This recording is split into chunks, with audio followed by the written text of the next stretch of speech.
Algunas de las películas bélicas más famosas de la historia están llenas de errores históricos. Pero ¿cuáles sí respetan la realidad?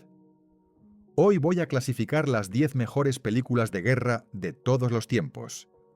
No por popularidad ni por taquilla, sino por su precisión histórica. Corazón Valiente nos trae a Mel Gibson como William Wallace, liderando a los escoceses contra el rey Eduardo I de Inglaterra durante la Primera Guerra de Independencia de Escocia. Está llena de discursos épicos, pintura azul en la cara y esas batallas icónicas donde escoceses e ingleses se lanzan al barro. La película se volvió un fenómeno cultural y tiene un 76% en Rotten Tomatoes, con muchos fans que la consideran una obra maestra. Pero si hablamos de exactitud, Corazón Valiente falla en cosas clave. La famosa batalla del puente de Stirling ni siquiera muestra el puente, que era básicamente lo más importante del combate. Gibson sale en falda escocesa, kilt y con la cara pintada de azul. Queda genial en el póster, pero jamás pasó en la realidad. El profesor Tony Pollard, de la Universidad de Glasgow, lo dice claro. Así no se libraban las batallas medievales. Se necesitaba disciplina y movimientos coordinados. No hay evidencia de que existiera el tartán en esa época y la pintura facial es puro invento. Corazón Valiente es una película entretenida, pero si buscas rigor histórico, aquí no lo vas a encontrar. Ambientada en 1757, durante la Guerra Franco-Indígena, la película gira en torno al asedio de Fuerte William Henry, un evento real, con comandantes llamados Munro y Montcalm que sí existieron. ¿El resto de la trama? Casi todo es ficción. El romance entre Hawkeye y la hija del coronel, los rescates heroicos, nada de eso aparece en los registros históricos. El arqueólogo David R. Starbuck explica que el asedio en sí está bien representado, pero la masacre se convierte en un ataque unilateral que no refleja lo que realmente ocurrió. En la vida real, los prisioneros británicos estaban desarmados cuando los atacaron las fuerzas nativas.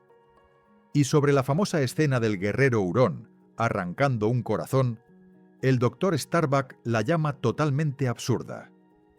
Aún así, la película tiene un 88% en Rotten Tomatoes y sigue siendo adorada por los fans, que la llaman atemporal, clásica, heroica, y hasta la banda sonora sigue recibiendo elogios décadas después. Esta película te sumerge en el barro y la miseria de la Primera Guerra Mundial, siguiendo a jóvenes soldados alemanes cuyo idealismo es destruido por la realidad de las trincheras. La versión de Netflix de 2022 está basada en la legendaria novela de Erich Maria Remarque y muestra la ofensiva de los 100 días, el empuje final que acabó con la guerra, con los aliados atacando en todo el frente occidental, expulsando a las fuerzas alemanas de Francia y de regreso a Alemania.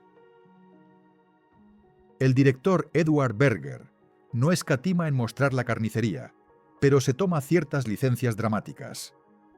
El historiador Jonathan Boff, de la Universidad de Birmingham, señala que la película recurre mucho a la imagen típica de cargas de bayoneta contra ametralladoras. Eso sí era común en 1915, pero para 1918 ambos bandos ya evitaban esos ataques suicidas.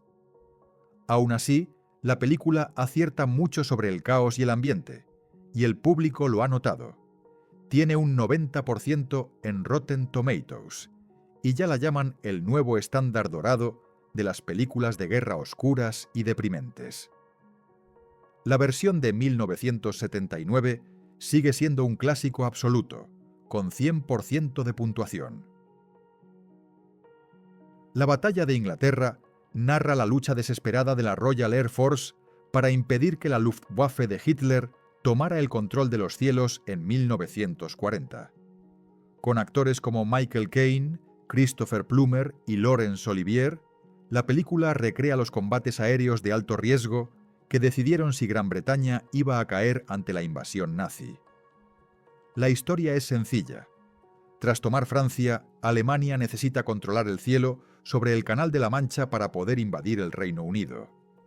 La película respeta la secuencia de hechos: los ataques de la Luftwaffe a aeródromos y centros de comunicaciones, y luego el cambio a bombardear Londres.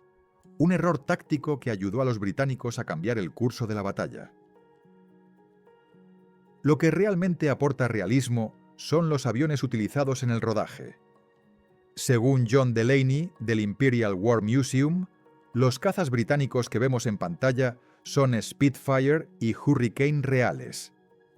Los cazas alemanes son en realidad réplicas españolas, casi idénticas pero no auténticos Messerschmitt, y las batallas aéreas fueron coreografiadas con ayuda de pilotos reales que combatieron en la batalla original. En Rotten Tomatoes solo tiene un 67%, pero merece estar en esta lista por su precisión histórica.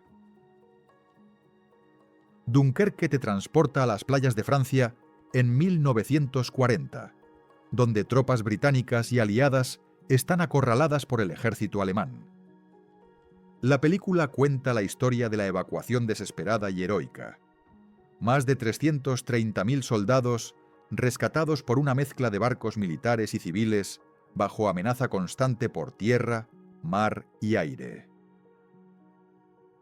Christopher Nolan quiso ser fiel a los detalles, contratando al historiador Joshua Levin como consultor y cuidando que desde los barcos hasta los uniformes fueran fieles a la realidad.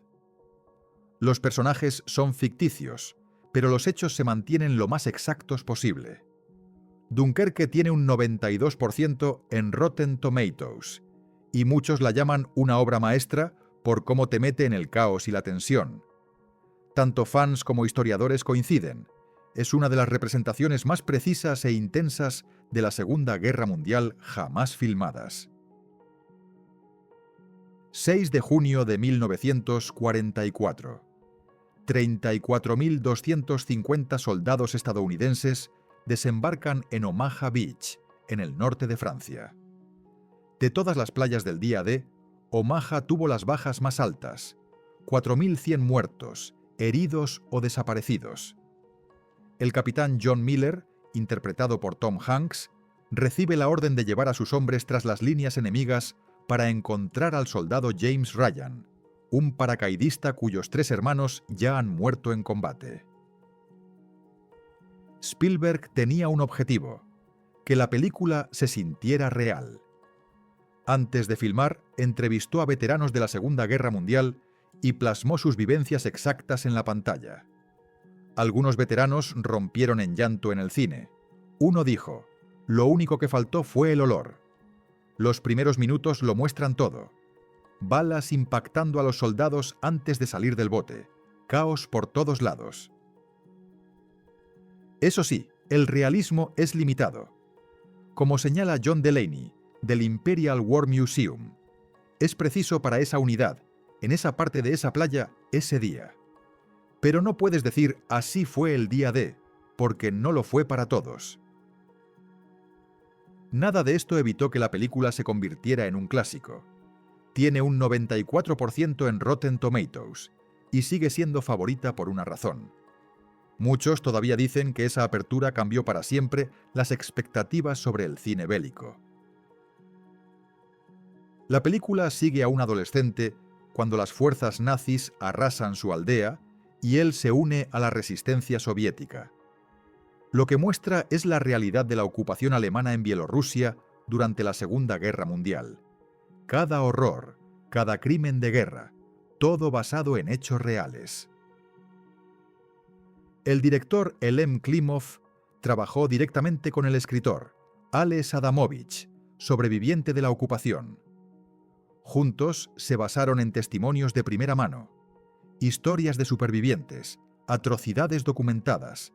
Cada detalle coincide con lo que ocurrió en esos pueblos. Nada está suavizado ni falsificado. El resultado es una película que no solo muestra la guerra, sino que te mete en ella minuto a minuto. Todavía es considerada una de las mejores películas de guerra de la historia. Muchos la llaman una película de terror, y con razón, La brutalidad es auténtica. Tiene un 90% en Rotten Tomatoes, y quienes la han visto la describen como devastadora, perturbadora y aterradora. Zulu cuenta la historia de la batalla de Rorke's Drift, uno de los momentos clave de la guerra anglo-zulú. El 22 y 23 de enero de 1879, una guarnición británica de unos 150 soldados se defendió en una estación misionera aislada ante el asalto de unos 4.000 guerreros zulúes. Las probabilidades eran pésimas, pero los defensores no abandonaron a sus heridos, y bajo el mando del teniente John Chard y Gonville Bromhead, convirtieron la estación de suministros y el hospital en una última resistencia. Lo que distingue a Zulu es su atención al detalle. El historiador militar Saul David la califica de inusualmente precisa. La defensa real fue tan dramática que los cineastas apenas tuvieron que cambiar nada. Cada movimiento, cada retroceso y cada acto de valentía en ambos bandos está basado en hechos. No hay manipulación de Hollywood porque la historia real ya es suficiente. Zulu sigue siendo una de las mejores del género, con un 97% y elogios constantes por su retrato directo del valor. Los fans la llaman de las mejores de la historia y un despliegue fantástico de valentía en ambos bandos. Tora narra el ataque japonés a Pearl Harbor, mostrando la historia desde ambos lados, el estadounidense y el japonés. El 7 de diciembre de 1941, el ataque aéreo japonés impactó la base de Komiu, en Oahu, hundiendo o dañando 18 buques de guerra, destruyendo 188 aviones y matando a 2.403 estadounidenses. La producción contó con directores y asesores técnicos de ambos países, incluyendo a Minoru Genda, uno de los hombres que planificó el ataque real. La prioridad de la película es la precisión, no el espectáculo. Sí, se pueden ver detalles curiosos. Aviones estadounidenses haciendo de ceros japoneses, pero casi todo lo demás está fielmente representado. Explosiones, la destrucción del USS Arizona, la reacción de los pilotos americanos, todo recreado como fue en realidad. Las escenas de acción casi cuestan vidas de los especialistas, por lo lejos que llegaron para lograr realismo. Para quienes están hartos del brillo de Hollywood, Tora es el anti-Pearl Harbor. Y finalmente, en la cima está El barco, la visión de Wolfgang Petersen sobre la vida en un submarino alemán durante la Segunda Guerra Mundial. La película te mete en el Atlántico Norte, encerrado en el submarino durante días, semanas, incluso meses, enfrentando tensión, aburrimiento y verdadero peligro. Está basada en la novela de Lothar Gunther Buchheim, corresponsal de guerra que estuvo a bordo del U-96 y lo vivió en carne propia. La batalla del Atlántico fue una campaña de años, con los U-Boots alemanes cazando buques mercantes aliados para cortar el suministro a Reino Unido. El barco no evita el tedio ni el estrés. Como dice el historiador naval Axel Niestle, simplemente salían al mar y se quedaban allí días, semanas, incluso meses, sin ver un barco ni un avión. Es completamente realista. Hay algo de dramatización, pero la experiencia central es la de Buchheim y se siente en cada escena. La película tiene un 98% y es la favorita de muchos. La llaman una obra maestra atemporal, la mejor película de submarinos de la historia y una de las pocas que realmente te hace experimentar la vida en un U-Boot real.